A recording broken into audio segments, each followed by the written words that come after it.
Brian Hildebrand with RxMuscle.com. I'm here with Mike Caruso again, backstage, in between events. Got a little bit of a break before the third event.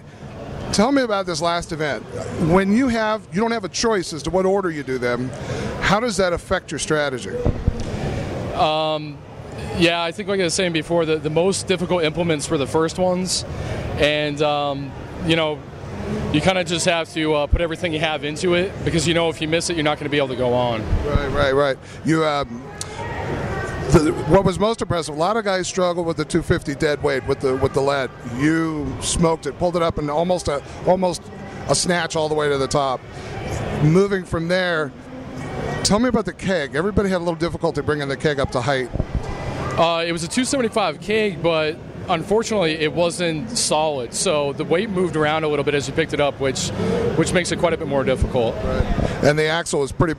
Look, the people were having difficulty with their grip on the axle because they ran out of chalk by the time they got the fourth implement.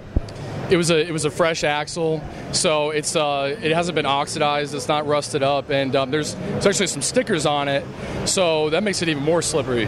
Right, that makes it really challenging. And then, of course, we finished with the log and smoked that 340 without difficulty. So get some rest, get some water, and good luck with the next round. We've got the load medley coming up next, which is going to test guys' gas, whether they can actually get through it or not. So until the next event, Brian Hildebrand, RxMuscle.com.